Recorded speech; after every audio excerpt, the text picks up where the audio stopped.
할렐루야. 우리 성가대 찬양 감사합니다. 제가 일부 예배 때는 중고등부 학생하고 초등학생들이 그 성가대를 몇 명 씁니다.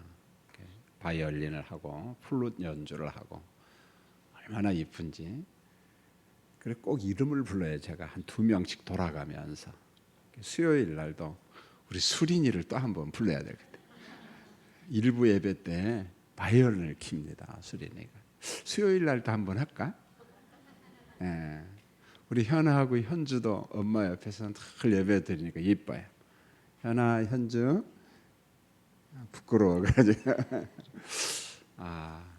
이제 교회 오면은 참 제가 행복한 게 있는데 딱 출근을 하면은 제 서재실에 들어가기 전에 포도나무를 보고 사과나무를 봅니다. 얼마나 행복한지. 오늘도 연세가 한 80이 되신 것 같아요. 두 아주머니가 할머니가 포도나무 밑에서 너무 행복해하는 것 같아요. 그래서 이분도 고향에서 포도나무가 있었구나. 그래서 제가 여러분들에게 행복하시라고 과일나무를 우리 교회 한번 사진 보여드릴 테니까 한번 보시고 행복하시기 바랍니다. 많이 열렸죠. 예, 저건 분명히 거봉입니다. 예, 저 충청남도 천안 입장에 있는 거봉은 전문가가 키우는 거고 우리는 비전문가라서 그냥 되는 대로 키웁니다. 그냥. 많이 열렸죠. 저건 거봉이 아니고 우리 사무실 뒤에 있는 캠벨 포도 겁니다. 자, 또 한번 보시고 저게 드디어 사과인데 저게 홍로입니다. 제가 깜짝 놀랐어요. 이거 사과인 줄 모르더라고요, 사람들이. 그래서 저게 홍로 사과. 여러분 홍로는 추석 때 따 먹는 거예요. 그래서 제가 작년에 사과 농사에 실패를 했어요. 왜냐하면 익기도 전에 풋사과를 동네 사람이 다 따갔어요. 그래서 아예 글자를 하나 붙였습니다. 뭐라고 써놨어요? 눈으로만 우리 고향을 느끼세요. 읽지도 않았구나 보면은요. 그래서 따지 말고 좀 봤으면 좋겠다. 너무 삭막하잖아요 보면은. 그래서 여러분들 우리 교회 와서 좀 이뻐도 해주고. 원래 홍로사과는 좀 못생겼지만 맛은 참 좋습니다. 자, 이상으로 마음이 행복해졌죠? 이제 말씀을 공부하겠습니다. 오늘 설교 주제가 하나님이 시험하시는 목적. 그 다음에 오늘 본문은 너무 잘 알아요. 그런데 왜 본문을 선택했는가?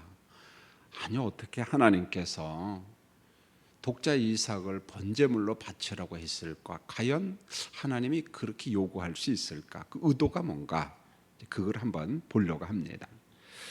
여러분 본문 1절을 보시면은 하나님이 아브라함을 시험하시려고 이렇게 말했어요. 하나님이 아브라함을 시험하시려고. 두 번째로 2절에 보면은 독자 이삭을 번제로 드려라. 번제입니다. 두 말씀을 보면서 우리가 꼭 질문을 던져야 돼요. 첫 번째는 왜 하나님은 아브라함을 시험했는가? 자, 두 번째로 이삭 사람을 번제로 드려도 되는가? 사람을 번제로 드려도 되는가? 여러분 하나님의 명령을 따라서 아브라함이 이삭을 번제로 드리는 것은 시련 중에 이런 시련이 어디 있습니까? 아주 혹독한 시련입니다. 갈등 중에 최상의 갈등입니다. 그러므로 독자 이삭을 번제물로 드린다. 이것은 시련이라는 표현으로도 이게 설명이 다 안 돼요. 갈등이라는 단어로도 설명이 안 됩니다. 왜요? 가장 아끼는 아들을 죽이는 거거든요. 세상에 이런 법이 어디 있어요? 아마 성질이 고약한 사람은 이 말씀만 읽다 보면은 하나님 믿을 것 같아요? 안 믿을 것 같아요? 안 믿을 가능성이 많습니다, 여러분. 여러분 본문 1절, 2절을 보면은 하나님께서 이제 아브라함을 불렀습니다. 물론 이제 그 이전에도 불렀죠.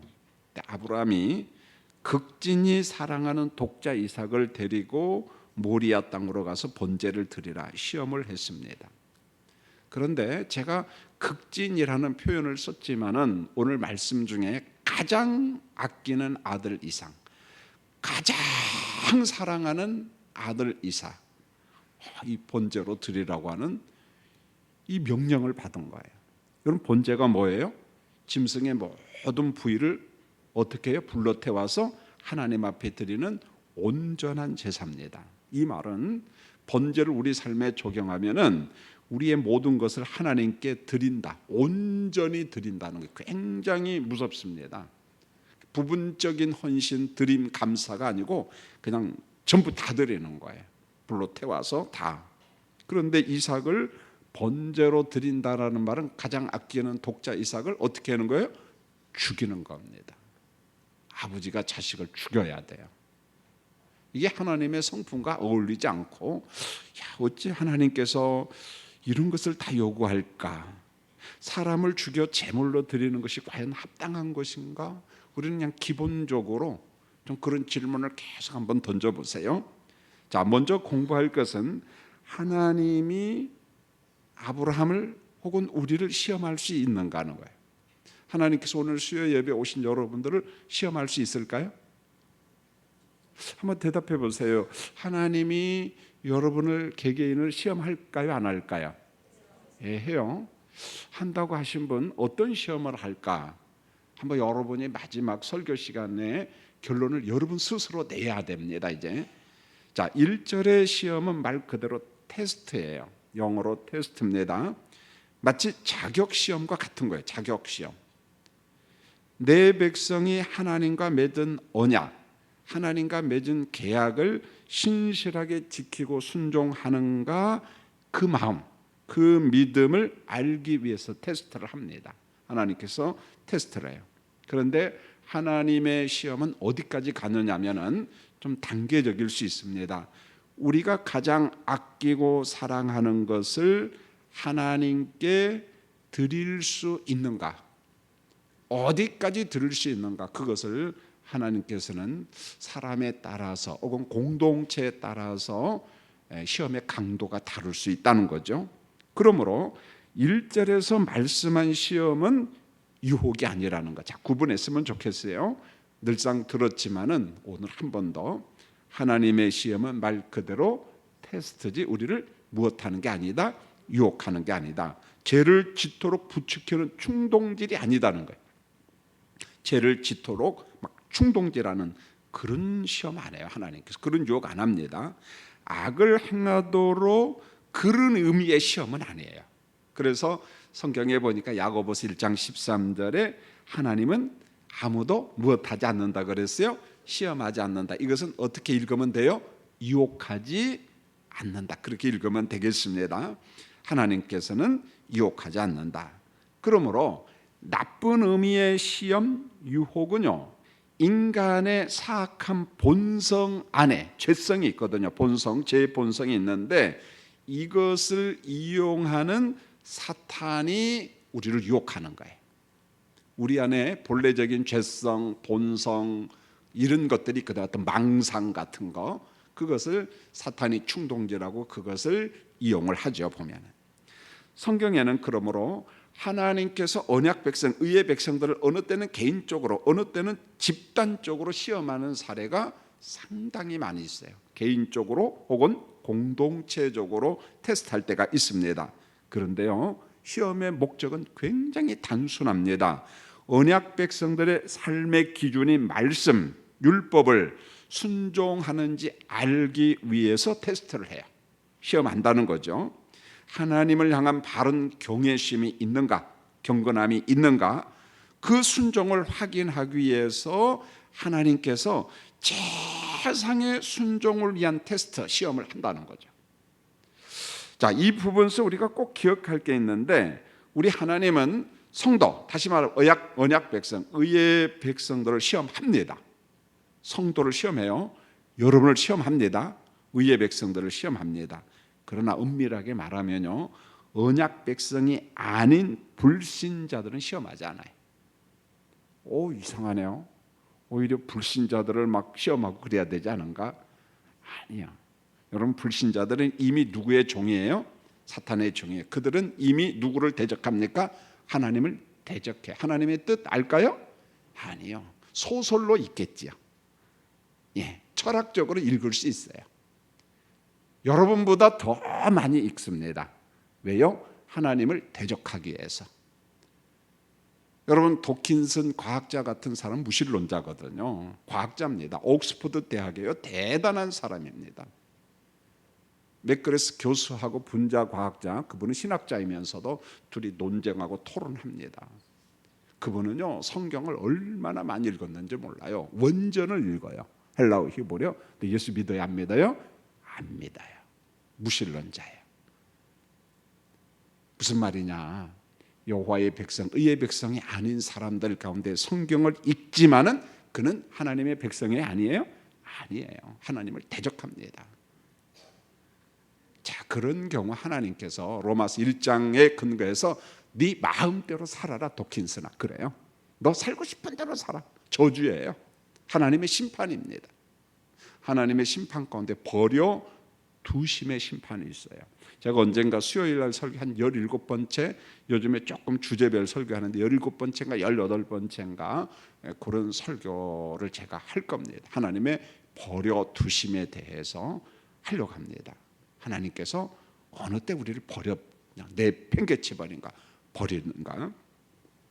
자, 여러분, 애굽에서 건진받은 백성들, 의의 백성들을 광야에서 하나님께서 시험을 많이 한 것 같아요? 조금 한 것 같아요?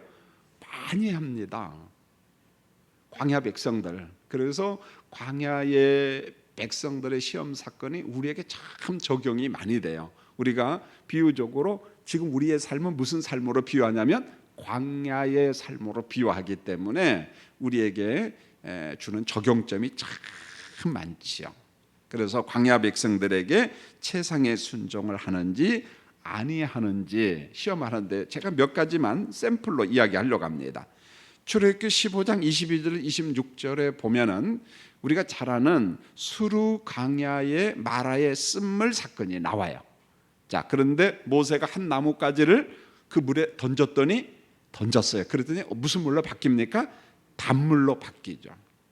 자, 이것을 변화로 해야 될 것이냐, 새 창조 사건으로 봐야 될 것이냐, 목회자에 따라서 용어 선택을 달리하는데 뭐 그 말이나 그냥 비슷하니까 넘어갔으면 좋겠어요. 이때 하나님이 마라의 쓴물을 단물로 변화시키고 새 창조하고 주신 말씀이 뭐냐면 이겁니다. 하나님이 그들을 위해서 법도와 율례를 주었는데 이때 정한 율례를 순종하면 애굽에서 내린 모든 질병 중에 하나라도 내리지 않는다 그랬어요. 무엇하면은요? 무엇을 순종하며? 하나님의 율례, 법도, 말씀, 하나님의 말씀을 순종하며. 그러면서 이때 하나님께서 주신 말씀이 있는데 나는 너희를 치료하는 여호와라. 여호와 라파. 하나님은 여러분들을 치료한다. 그렇게 이야기합니다. 여러분, 마라의 쓴물을 단물로 변화시킨 사건의 목적이 뭐냐면은 이 사건을 통해서 한 가지 주는 게 있습니다. 앞으로 내가 여러분을 순종 테스트하겠다는 거예요. 순종 테스트를 통해서 혹은 불순종을 통해서 건강의 복 아니면은 질병의 징벌이 있다는 거죠. 앞으로 여호와 라파가 누군가를 경험하는 순종 테스트, 순종 시험이 있을 것을 하나님께서 마라의 쓴물 사건을 통해서 이미 말씀하고 있어요. 하나님께서 여러분을 테스트한다는 것입니다. 모든 질병이 원수 마귀 사탄이 주는 건 아니에요. 어떤 때는 우리가 잘못해서 오는 병도 있고 징벌적 질병도 있고 테스트적 어떤 질병 그런 것도 있을 수 있다는 거예요, 여러분요. 여러분, 출애굽기 16장 4절 이건 한 절이니까 같이 한번 읽어보려고 합니다. 참 중요해요. 출애굽기 설교 때 제가 이 본문을 설교를 했어요. 한번 읽겠습니다. 시작. 그때에 여호와께서 모세에게 이르시되 보라, 내가 너희를 위하여 하늘에서 양식을 비같이 내리리니 백성이 나가서 일용할 것을 날마다 거둘 것이라. 이같이 하여 그들이 내 율법을 준행하나 아니하나 내가 무엇하리라? 시험하리라. 내가 너희를 시험한다. 내 율법을 준행하나 아니하나 내가 시험한다. 그러면서 이렇게 말씀합니다. 매일 만나를 얼마씩요? 한 대씩. 그런데 여섯째 날은 얼마큼요? 두 배. 그리고 일곱째 날은 양식을 거두러 나가라, 나가지 말라, 나가지 말라. 그리고 만약에 그날 먹어야지 그 이튿날까지 그 양식을 남겨두면 벌레도 생기고 썩는다 그랬어요. 벌레도 생기고 썩는다. 여러분 이걸 잘 보세요.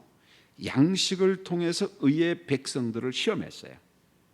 양식을 통해서 하나님의 방법과 하나님의 공식대로 먹고 사는 방법이 뭔가를 순종 테스트합니다. 여러분 먹는 것 가지고 테스트하면은요 교육을 제대로 할 수가 있습니다. 나머지는 좀 추상적인 것 같잖아요. 근데 우리 눈앞에 보이는 눈앞에 딱 먹을 것 있으면은 여러분 어떠합니까? 무조건 먹는 게 있으면은 에라 모르겠다, 배가 부르든지 말든지 그냥 먹고 보자 하는 사람도 있고 다 그런 건 안 해요. 그냥 딱 적당히 먹고 끝냅니다. 욕심내지 않아요. 어떤 사람은 과한 욕심을 내고. 여러분 이 의식주를 가지고 먹음을 가지고 그들의 신앙, 다시 말하면 하나님의 공식, 하나님의 방법, 하나님의 원리대로 사나 안 사나 내가 테스트한다는 거예요. 여기에 불합격한 사람들이 의외로 많았습니다. 이 먹음의 테스트를 통해서요 불합격하는 사람이 많습니다. 여러분 돈 욕심도 있지만 먹음의 욕심도 대단하거든요 보면은요. 그래서 먹거리를 가지고 우리를 테스트해요. 먹거리를 가지고. 아니 저 풋사가 익지도 않은 거 안 따가면 얼마나 좋아 보고 있으면. 그런데 어떻게 합니까? 따가. 그러니까 경고장까지 붙여놨잖아요. 눈으로만 우리의 고향을 느끼세요. 그냥 보면 되는데 저기서 넘어진다는 거예요 보면은. 왜 따는지 나도 모르겠어 보면은요. 먹지도 못하는데. 여러분 출애굽기 20장 18절로 20절에 보면 그 유명한 시내산의 십계명 기사가 나오는데요.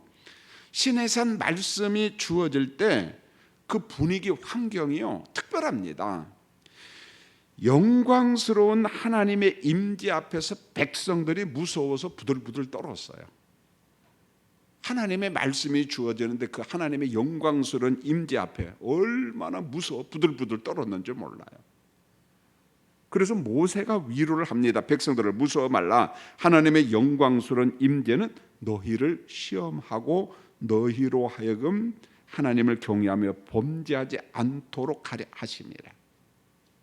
여러분 참 귀한 말이잖아요.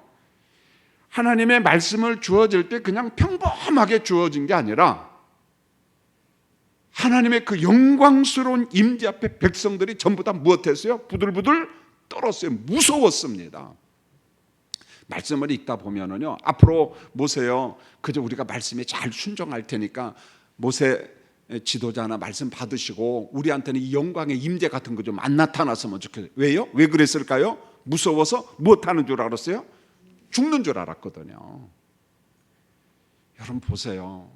여러분이 지금 예배 드릴 때 혹은 우리가 기도할 때 하나님의 임재라는 표현을 쓰는데 그 임재가 두렵거나 황홀하거나 그러면은요 분위기가 달라져. 근데 너무 평범하니까 그게 별 의미가 없어 보여요. 와닿는 게 없다는 거예요. 그런데 우리가 예배를 드릴 때 하나님의 영광스러운 임재가 공포와 두려움과 무서움으로 보면 예배 드릴 때 여러분 경건함이 있을까요? 없을까요? 있지요. 있지요. 예. 여러분 보세요. 왜 하나님께서 말씀을 주실 때 영광스러운 하나님의 임재 앞에서 백성들을 무섭게 떨게 했느냐는 거죠. 어떤 면에서 하나님의 의도적인 거예요. 영이신 하나님께서 무슨 말입니까? 너희를 시험하고 너희로 하나님을 경외하며 범죄하지 않도록 하려고. 무슨 말이냐면 내 백성을 거룩하게 보존하도록 하나님의 테스트 방법이 특별했다는 거예요. 하나님께서 특별하게 여러분 예배 중에 하나님의 영광스러운 임재를 성령 안에서 경험하기를 원합니다. 그러면 예배가요 은혜로워요. 예배를 통해서 거룩함을 보존해 갈 수가 있어요. 예배를 통해서 우리가 성화되어 갈 수가 있다는 거죠. 그래서 우리가 예배 들을 때 성령의 임재를 느낄 때 여러분 예배 분위기가 달라져요. 우리 경건성, 우리 마음이 달라집니다. 얼마나 소중한지 몰라요. 얼마나 소중한지 몰라요.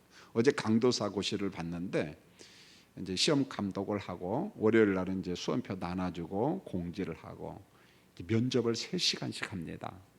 수험생 4명 내지 6명 앉혀놓고 감독관 목사님들이 질문을 해요.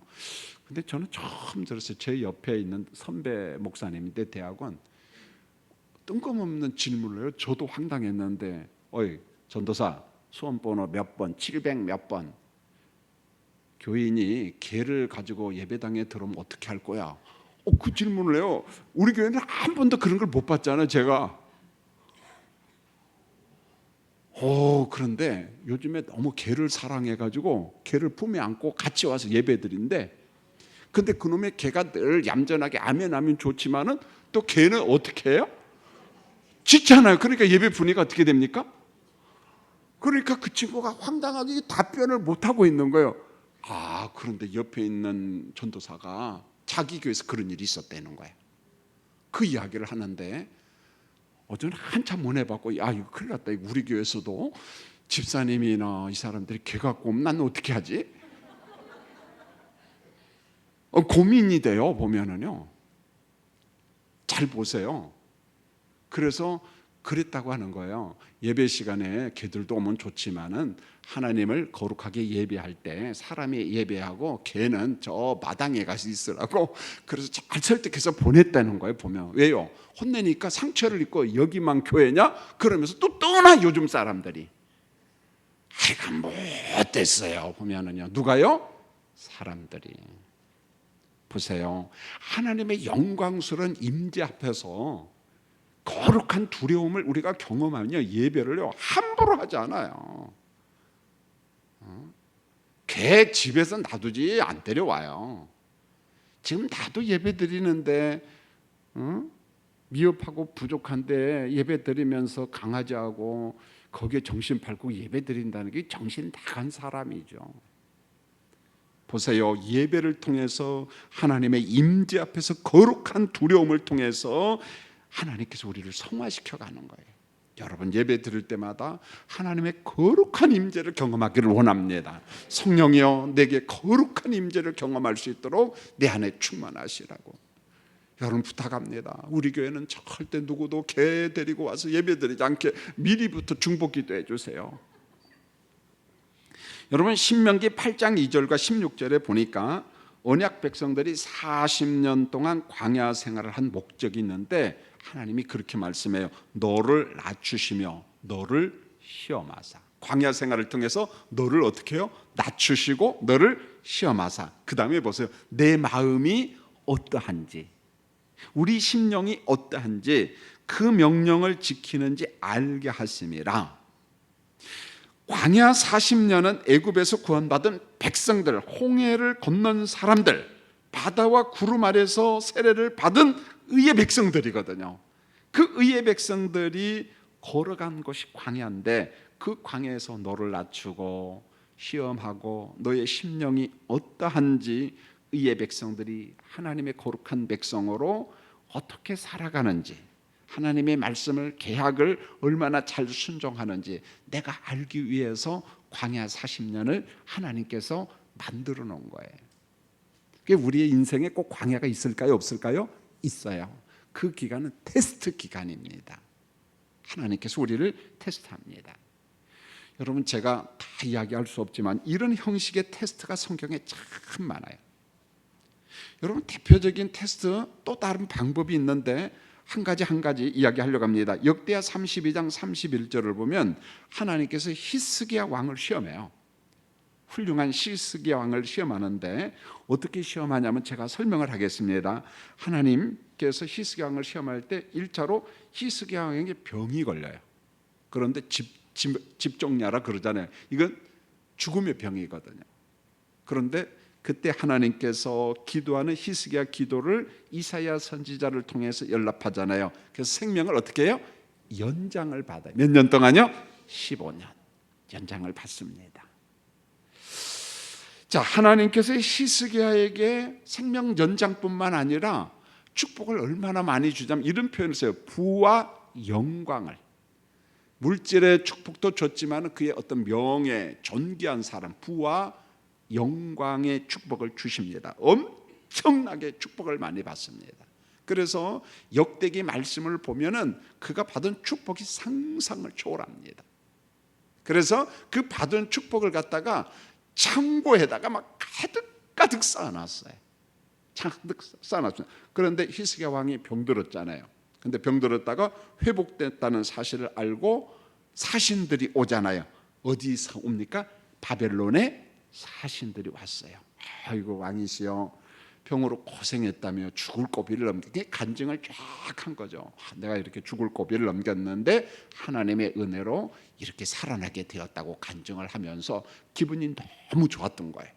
그래서 이 사신들에게 뭔가 좀 자랑하고 싶고 보여주고 싶고, 저처럼 막 사과도 보여주고 싶고 거봉포도도 보여주고 싶고 막 그래서 막 보여준 거예요. 봐라.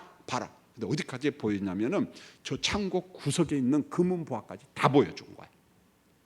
그 순간에 하나님께서 이사야 선지자를 통해서 왕이시여, 지금까지 뭐 했습니까? 하나님이 이사야를 보내서 책망하잖아요. 이때 이렇게 이야기하잖아요. 이 보여준 게 전부 다 어디로 옮겨갈 거라고요? 바벨론으로 다 옮겨갈 것이다. 이때 성경에서 강조하는 게 뭐냐? 하나님께서 히스기야 왕을 시험하는데 그의 마음의 심령의 상태가 어떠한지를 알기 위해서 히스기야 왕이 시험 받은 거예요. 테스트 받은 거예요. 보세요. 하나님께서 히스기야 왕을 테스트해서 그 마음이 어떠한가를, 부와 영광을 주셨어요. 질병에서 노임을 받았습니다. 그럼 겸손하고 비밀을 지킬 건 지켜야 되는데 하나님 감사해야 돼요. 너무 기분 좋아가지고 사신들에게 다 보여준 겁니다. 누가 여러분들에게 물어봐요. 재산이 얼마예요? 그러면은 다 가르쳐 주지 마세요. 조금만 가르쳐 주시고 어떻게 해요? 따라 하겠습니다. 먹고 살만해요. 그 정도로 해야지. 뭐 잔고가 얼마입니다부터 시작해가지고 그런 말 할 필요는 없어요. 보면은 그저 누구한테만 감사하면 돼요. 하나님 감사합니다. 일용할 양식을 주신 하나님 감사합니다. 그리고 하나님 앞에 감사하면 되지. 뭐 그걸 다 열고 하면서 그럴 필요 없다는 거예요. 그럴 필요 없다는 거죠. 여러분, 하나님께서 히스기야 왕을 그렇게 테스트를 했는데 반대로 시편 26편 2절을 보면은 이건 또 이상해요. 다윗이 하나님 앞에 나 좀 테스트해 주세요 요청을 해요. 이런 시험도 있어요. 여러분 성경을 한번 읽어볼까요? 시작. 여호와여, 나를 살피시고 시험하사 내 뜻과 내 양심을 단련하소서. 여러분 이게 무슨 말이에요? 원래는 이제 1절부터 읽어야 되는데 이런 겁니다. 하나님 나를 좀 시험하세요. 그리고 나를 살피시고 시험하사 내 뜻과 내 양심을 단련하소서. 여러분 이런 논리입니다. 나는 하나님의 말씀에 기꺼이 순종하겠습니다. 하나님 아시죠? 하나님께서 그러면 역으로 나를 테스트해서 시험해서 내 신앙이 하나님 앞에 나 증명받고 싶습니다. 그런 말이에요. 증명받고 싶다는 거예요. 내 신앙. 자, 이게 어떻게 나오냐? 시편 26편 1절에 보면은 이런 말씀이 나와요. 자, 한번 읽겠습니다. 스크린 보면 시작. 내가 나의 완전함에 행하여 싸우며 흔들리지 아니하고 여호와를 의지하여 싸우니 여호와여 나를 판단하소서. 그리고 난 다음에 시험이라는 말이 나오거든요. 적어도 다윗이 많은 과실이 있지만은 그는 정말 하나님 앞에 인정받고 싶었어요. 그래서 내가 나의 완전함에 행하여 싸우니 흔들리지 아니하고 여호와를 의지하여 싸우니 여호와여 나를 판단하소서. 하나님의 시험을 통해서 나의 완전한 신앙을 난 증명받고 싶습니다. 하나님으로부터 인정받고 싶습니다. 하오니 하나님 나 좀 한번 시험해 보세요. 이런 부정적인 의미가 아니에요. 하나님 말씀대로 살려고 부단히 했었어요. 하나님 저 잘했죠? 이런 겁니다. 하나님 저 머리 좀 쓰다마 주세요. 이런 거예요. 하나님 좀 칭찬 좀 해주세요. 하나님은 언약 백성들을 유혹하거나 나쁜 의도의 시험은 한다 하지 않는다. 안 해요. 여러분요, 유혹과 시험 구분했으면 좋겠어요. 하나님은 언약 백성을 유혹한다 안 한다? 안 한다. 크게 안 한다. 안 한다. 나쁜 의도의 시험을 한다 안 한다? 안 한다. 창세기 22장 12절을 보면 알 수가 있는데 참으로 중요한 말씀이에요. 같이 한번 읽겠습니다. 시작. 사자가 이르시되 그 아이에게서 내 손을 대지 말라. 그에게 아무 일도 하지 말라. 내가 내 아들 내 독자까지라도 내게 아끼지 아니하였으니 내가 이제야 내가 하나님을 경외하는 줄을 아노라. 이 말씀을 묵상하면서 이제 조금 보충 설명을 합니다. 하나님께서 창세기 12장에 보면은 아브라함을 부를 때 축복의 통로로 불러요. 이 불신자 아브라함을 하나님이 불러요. 축복의 통로로 부름받은 아브라함을 하나님께서 성화시키고 성숙한 사람, 하나님을 경외한 사람으로 만들어 가면서 창세기 22장에 오면은 하나님께서 아브라함을 보는 관점이 달라져요. 처음에는 불렀어요. 우상 숭배하는 데라의 아들이거든요.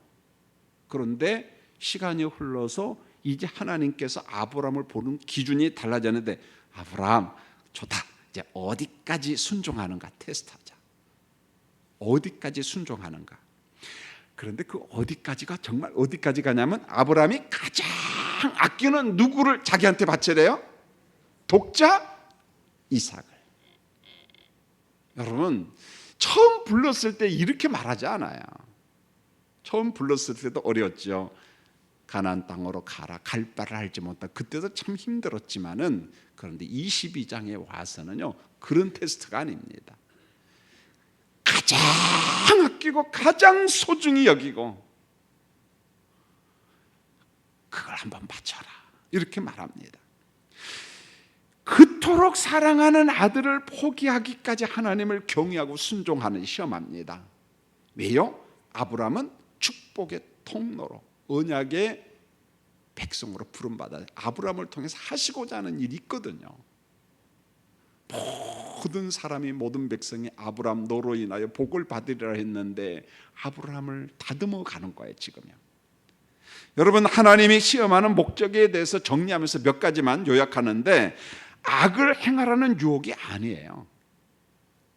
하나님께서 의의 백성들 여러분을 시험할 때 하나님은 아브라함을 불행한 함정을 빠뜨리기 위해서 독자 이삭을 바치라고 한 게 아니에요. 여러분, 광야에서 이스라엘이 시험을 통해서 그 언약 백성들, 의의 백성들 믿음, 신앙을 아주 굳건하게 다듬어 가셔요. 시험을 통해서. 하나님은 언약의 당사자인 아브라함이 하나님과 맺은 계약 언약을 정말 잘 지키고 지키는 정도가 아니라 정말 최상의 베스트로 얼마나 잘 섬기는가, 축복의 통로로서 자격이 있는가, 그걸 만들어 가는 거예요. 그래서 하나님의 시험은요 자기 백성들을 성화시키고 하나님의 경외하는 어떤 연단의 도구로서 시험이지, 하나님께서 함정에 빠뜨리고 막 불행하게 만들고, 여러분 그게 아니라는 거예요. 그래서 사도 바울도 고린도전서 10장 13절에서 이렇게 말했습니다. 하나님의 시험은 감당할 수 있어요, 없어요? 정확하게요. 이게 막 자꾸 그냥 OX로 선택해요. 하나님의 시험은, 의의 백성들을 향한 하나님의 테스트는 감당할 수 있을까요, 없을까요? 자, 읽어보겠습니다. 고린도전서 10장 13절 하나님께서 어떻게 하시는가. 시작. 사람이 감당할 시험밖에는 너희가 당할 것이 없나니 오직 하나님은 미쁘사 너희가 감당하지 못할 시험 당함을 허락지 아니하시고 시험 당할 쯤에 또한 피할 길을 내사 너희로 능히 감당하게 하시느니라. 할렐루야. 여러분, 불신자 아니에요. 의의 백성들이에요. 이 말씀도 고린도 교인들을 향하여 말한 겁니다. 뭐라고 이야기합니까? 감당할 시험만 우리에게 허락해요. 근데 우리가 볼 때 너무 힘들어, 그렇지만 피할 길을 어떻게 하나님이 반드시 주십니다. 여러분, 어려움이 막 오잖아요. 예수 믿는데 하나님, 난 도무지 감당 못해요. 왜 이런 시험이 왔어요? 그럴 때 성령께서 말씀하십니다. 내게 족하다. 그러면서 우리에게 막 은혜를 주실 거예요. 놀라운 것을 깨닫게 할 겁니다. 그러면서 감당치 못할 그 위기 상황 속에 그것을 뛰어넘도록 하나님이 은혜를 주셔야 여러분요. 이게 바로 의의 백성들의 테스트입니다. 여러분, 우리 교인들 가운데 정말 감당치 못할 시험 당함이 있어요, 사실은요. 그런데 그때 묵상해 보니까 성령께서 감당케 하셔요. 피하게 하신다는 거예요. 바울 사도가 이야기를 합니다. 여러분, 아브라함도 이삭을 번제물로 바치는 거 감당할 수 있어요? 감당치 못합니다. 그 갈등 가운데 있을 때 그걸 감당할 수 있도록 성령께서 붙잡아 가시는 거예요. 그리고 끝내는 피할 길을 줘야 안 줘요? 주잖아요. 보면은요. 그 말씀입니다. 여러분, 창세기 22장에서 아브라함의 시험을 보면서 우리가 먼저 봐야 될 게 뭐냐면, 생명의 주장은 누구만 하실 줄 알아요? 누구만 하십니까? 하나님. 이 생명의 문제를 먼저 언급해야 돼요. 창세기 2장 7절에 보니까 이렇게 말씀했어요. 자, 한번 읽겠습니다. 시작. 여호와 하나님이 땅의 흙으로 사람을 지으시고 생기를 그 뼈에 넣으시니 사람이 생명이 되리라. 사람 안에 생명을 공급하신 분은 누구예요? 하나님.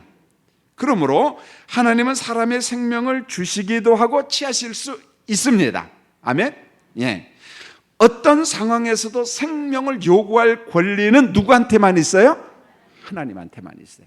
그래서 대표적인 말씀이 욥기잖아요. 사탄이 와서 참소하고 하나님이 욥을 축복하니까 욥이 믿음 생활 잘하지, 그거 다 거두어 가면은 그도 하나님 잘 안 섬길 거예요. 아니, 안 믿을 거예요. 그러니까 하나님께서 좀 기분이 나빴어요. 그럼 다 거두어 가봐라. 그거 다 거두어 갔어요. 그런데도 잘 섬기거든요. 주신 자도 여호와여, 지하신 자도 여호와시여 그러거든요. 그러니까 사탄이 또 참소하잖아요. 무엇을, 그의 몸을 어떻게 해요? 치면은 인간은 죽거든요. 그러니까 무언 손대면 안 돼? 생명은 손대면 안 된다. 생명은 창조주 하나님의 것이거든요. 사탄도 피조물이거든요. 너 그거 손대면 안 돼?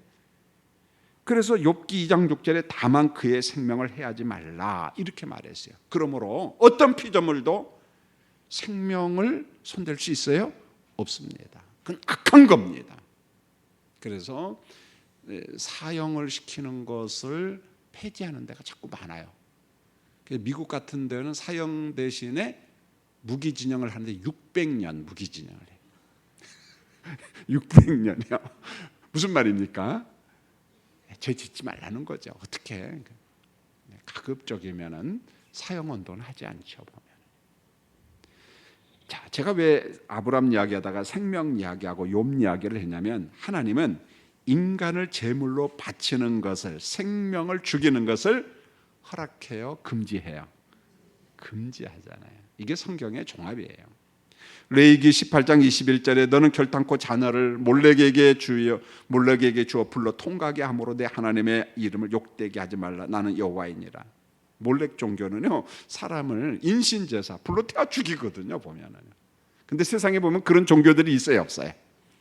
있잖아요. 우리나라에도 신학 가운데 보면 그런 거 있잖아요. 백령도 갈 때 심청의 아버지가 봉사잖아요. 근데 어떻게 하면은 눈이 떠져진다고 그랬어요? 용왕님한테 바치면은. 그러니까 심청이가 배에서 뚝 어떻게 했어요? 떨어졌다. 일종의 인신제사거든요. 용왕님한테. 그런 짓 하라 하지 말라. 하지 말라는 거예요. 제가 심청이 이야기를 했지만은 성경 문화 속에도 주변의 이방 문화는 몰렉 종교에게 인신 제사를 드렸다니까요. 그런 거 하면 안 된다는 거예요. 그리고 레위기 20장 22절에도 누구든지 자식을 몰렉에게 주면 반드시 어떻게 죽여라. 안 된다는 거예요. 여러분, 열왕기하 23장 10절에 보면 종교개혁자 요시야가 이렇게 이야기합니다. 여러분, 구약의 유명한 종교개혁 아사왕, 히스기야, 요시야, 종교개혁자들이죠. 이 루터와 같은 사람들이에요. 칼빈과 찌빙길르와 같은 사람들입니다. 어떤 사람도 몰렉에게 드리기 위하여 자기의 자녀를 불로 지나가지 못하게 하고 이렇게 말했어요. 인간을 제물로 바치는 건 하나님께서 절대 못하게 해요. 성경은 인신제사를 금지하고 척결했습니다. 문제는 창세기 22장의 이삭을 번제로 드리라는 하나님의 명령을 어떻게 우리가 받아들여야 하냐는 거예요. 분명히 번제는 어떻게 해요? 사람을 죽이는 거잖아요, 여러분요. 아니 목사님 뒤에 보니까 안 죽었잖아요. 그럼 다 할 말이 없어요. 보면은요. 이미 다 알고 있으니까 우리는. 그런데 아브라함의 입장에서 한번 보세요. 얼마나 갈등이 될까요? 이삭을 번제로 드리라는 하나님의 의도를 알면 이제 문제가 해결이 됩니다. 창세기 22장을 보면은 하나님의 의도에는 이삭의 생명을 끊을 의도가 있어요, 없어요? 여러분 없어요. 전혀 없습니다. 단지 연단이에요. 단련입니다. 어디까지 순종하느냐. 근데 어디까지 순종하는가 이것도 창세기 12장과 연결시켜야 돼요. 하나님은 아브라함을 언약 백성으로 불렀는데 무슨 통로로 삼았다고요? 모든 민족의 축복의 통로로 삼았어요. 불렀습니다. 다듬어 가는 거예요. 연단, 성화 어디까지. 그래서 지금 창세기 22장까지 와서 어디까지 한번 어디까지. 왜? 12장에 축복의 통로로 부름받은 아브라함 정말 귀하거든요. 어디까지. 그래서 12절에 사자가 이르시되 그 아이에게 내 손을 대지 말라, 그에게 아무 일도 하지 말라, 이렇게 말씀한 겁니다. 아브라함이 이삭의 생명을 끊으려는 순간 하나님께서 딱 막아요. 여러분 고린도전서 10장 13절이 아브라함에게 그대로 통합니다. 여러분 이삭을 번제물로 바치라는 것은 아브라함이 감당기 정말 어려웠는데 고뇌하면서 모리아산까지 왔습니다. 그리고 번제단을 만들었어요. 아들 이삭을 올려놨습니다. 이때 아브라함의 심령이 어땠을까요? 감당 못하는 거예요. 별별 생각이 다 들었을 겁니다. 너무 쉽게 생각하지 마세요. 예수 믿고 믿음 생활하고 순종한다는 게 그지 희낙낙거리면서 여러분 그렇지가 않아요, 여러분. 그런데 그 순간에 하나님께서 아브라함에게 무슨 길을 주셨어요? 피할 길을 주십니다. 하나님께서 됐다 아브라함아, 됐다. 그러면서 12절에 이렇게 말하잖아요. 내가 내 아들 내 독자까지도 내게 아끼지 아니하였으니. 이 단어입니다. 내 아들 내 독자까지도 내게 아끼지 아니하였어요. 하나님께서 테스트한 데가 바로 여기였어요. 이 테스트는 아무한테나 하지 않아요. 내가 이제야 내가 하나님을 경외하는 줄을 아노라. 하나님 막 너무 기뻐갖고 이미 순양을 다 예비해 두셨어요. 아브라함아 대신 순양을 잡아라. 내 아들 내 독자까지도 내게 아끼지 아니하였으니 내가 이제야 하나님을 경외하는 줄 아느나. 아브라함을 부른 다음에 몇 년이 흘렀습니까? 다듬고 됐다 아브라함아, 됐다 아브라함아. 그 전에 아브라함은요 이런 사람 아니었거든요. 너한테 약속의 아들을 준다고 하니까 기다리다 못해가지고 이스마엘을 낳고 뭐 별짓 다 하잖아요. 보면 다듬고 아브라함이 가장 아끼는 게 뭘까요? 여러분이 가장 아끼는 게 뭘까요? 이거예요. 모르겠어요. 하나님께서 김 목사가 가장 아끼는 게 뭔가 알고, 야 김 목사야, 그렇게 저한테 하나님께서 자꾸만 말씀하실 수 있겠죠. 그것은 제 개인적인 갈등일 수 있어요. 여러분에게도 마찬가지입니다. 이삭에게, 아브라함에게도 마찬가지였어요. 여러분도 부름받은 사람이에요. 자, 여호와의 백성으로 우리가 몇 살까지 살지 모르겠어요. 하나님께서 우리를 통해서 무슨 일을 하고 싶은지 모르겠어요. 그런데 하나님께서는 각자에게 말씀하실 겁니다. 아브라함아, 석관중앙교회 성도요, 아니 우리 교회 공동체요, 이삭을 번제물로 바쳐라. 네가 가장 아끼는 게 뭐지? 너 얼마나 하나님 앞에 순종하는지 너 심령을 테스트하고 싶다. 이겁니다. 순종 시험을 통해서 하나님의 나라 소명자로 다듬어 가셔요. 하나님은 자기 백성을 유혹하지 않아요. 그러나 하나님은 성화와 모든 구원을 이루어가는 과정 속에서 여러분과 저를 순종 테스트를 한다 안 한다? 반드시 합니다. 여러분 합격하시기를 원합니다. 다 합격하는 건 아닐 거예요. 그러나 아브라함은 합격을 합니다. 아브라함 시간이 꽤 걸렸습니다. 반드시 여러분에게 순종 테스트를 하세요. 어디까지냐? 내가 가장 아끼는 게 뭔가? 그건 여러분이 가장 잘 알아요. 하나님께서 한 번쯤은 혹은 두 번쯤은 우리를 다듬어 가면서 우리가 아끼는 거, 그거 통과된 사람을 통해서 주의 일을 합니다. 이 땅에 예수 믿는 사람 무진장하게 많아요. 근데 그들을 통해서 하나님의 모든 일을 하는 건 아니에요. 어떤 일은 소수가 합니다. 아브라함과 같은 사람, 루터와 같은 사람, 칼빈과 같은 사람, 쯔빙글과 같은 사람, 바로 그런 사람을 통해서 합니다. 교회 소식을 전하겠습니다.